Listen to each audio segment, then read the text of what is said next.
What's up, guys? Welcome back to the channel. Today, I want to talk about the buyout of EA and what it could mean going forward for their games, and if it's a good thing or a bad thing.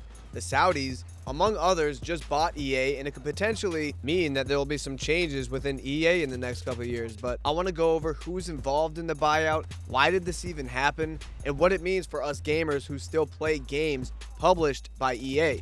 So stick around and we'll cover all of that.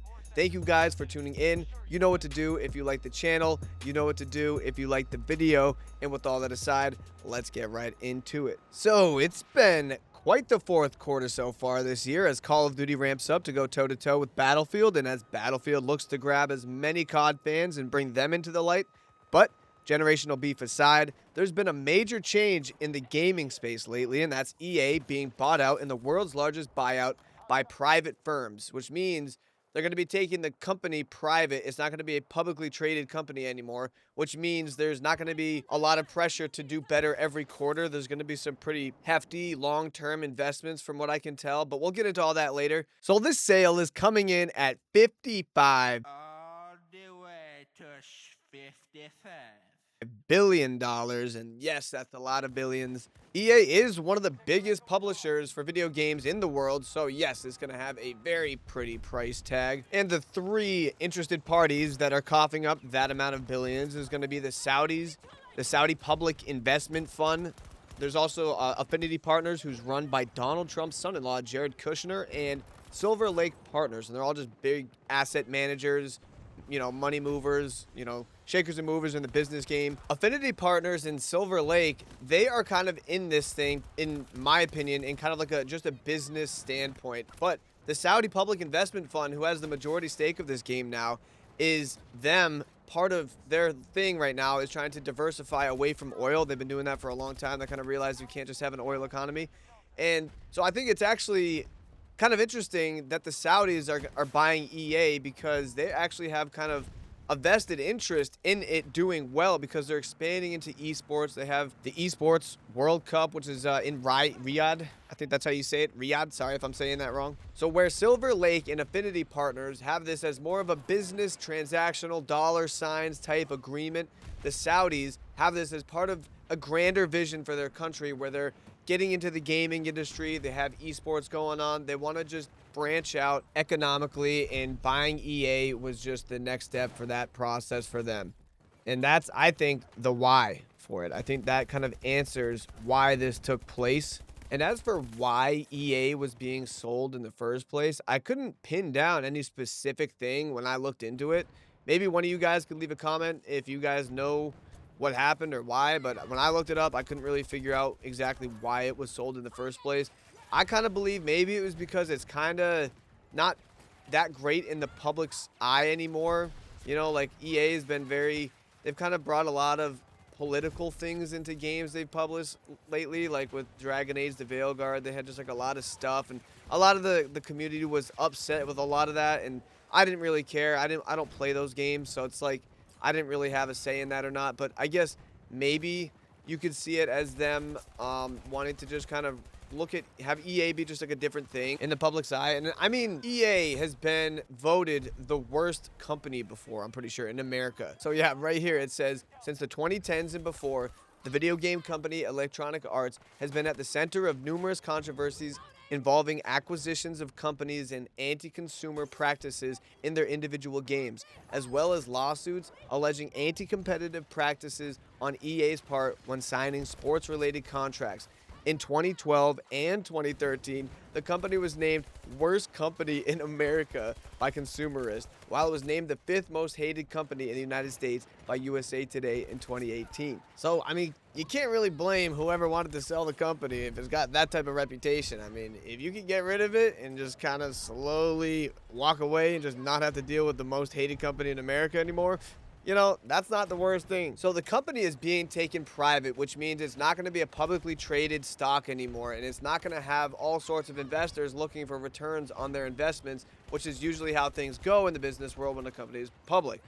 So with it being private, it's just going to mean that the investors know that they're not going to be they know what they bought, and it's much easier to satisfy the ambitions of 3 different investment companies than hundreds or thousands even, big investment firms that have money in your game. So now that it's private and with the majority stake being owned by Saudi Arabia, it means they get the biggest say. And obviously, since this is going to be like them diversifying, like we just talked about, into gaming, they want it to be successful and they want it to do well.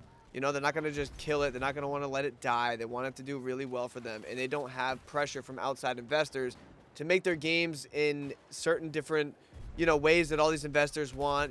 Oh, some investors aren't cool with this, some investors aren't cool with that. It's going to be just them, Affinity Partners, and Silver Lake that are kind of making decisions. And I honestly don't even think the other two are going to be invested in any sort of decision making. I think it's really going to just be Saudi Arabia kind of primarily at these board meetings and kind of trying to make top-down decisions that affect EA directly. That's my opinion. It hasn't really been out in the news as to how that's actually going to work and how they're going to be structured like that.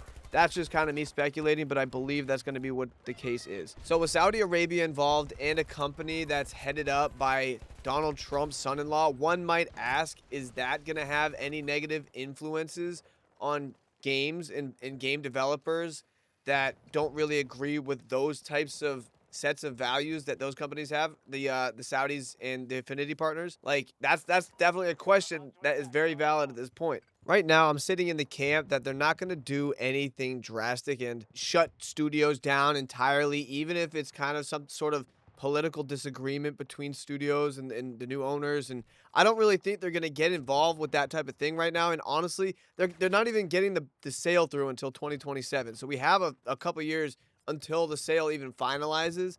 But then even then, I don't think they're going to actually start cutting studios down, because these studios make a lot of money for them. Like BioWare makes a lot of money. Respawn has a lot of diversity and DEI stuff, and they brought a lot of inclusion stuff in their games, which is wonderful. But if that's some sort of political disagreement with the Saudis and whatnot and Affinity, I don't think that's going to be enough for them to ignore the fact that they're making money for EA.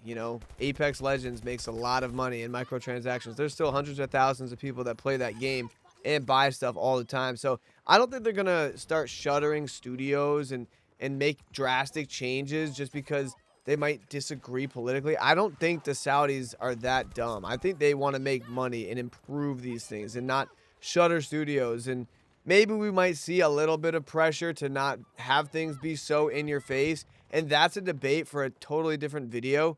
But I don't think they're going to make any major changes. I really don't. And I'm definitely open to that being totally wrong as well. I don't really know exactly how this is all going to pan out. Like I said, a lot of this is kind of just like a little bit of educated speculation, mostly speculation, like maybe 75% speculation, 25% kind of having sort of an educated understanding of things. But yeah, I just don't see anything major happening. But to get down to the nitty gritty, is this a bad thing or is this a good thing overall? Let me know what you guys think in the comments too. I'd love to hear your guys' thoughts on this. But me personally, I think this might actually be a good thing overall.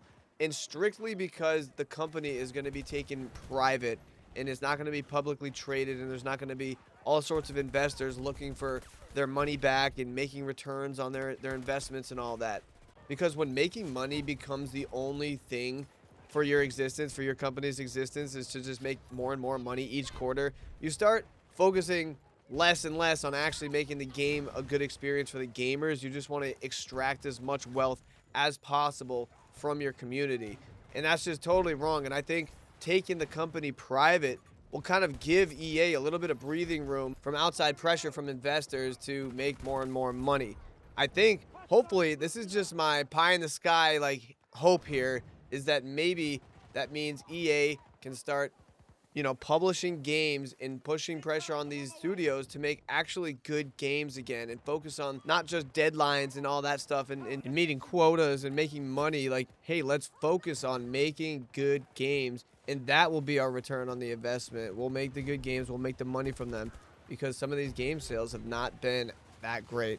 And I have a little bit of hope for this. I could be totally wrong. I'm so open to this just being a total disaster for EA and game studios start shuttering down, and that'll just be really awful and sad to see. But I tend to see things on the brighter side usually. That's just kind of like the way I am.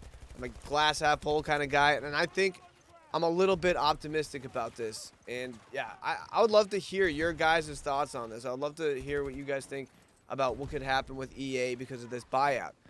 So yeah, I really appreciate you guys making it to the end of the video. Thank you guys for tuning in. I hope you guys have a good rest of your day.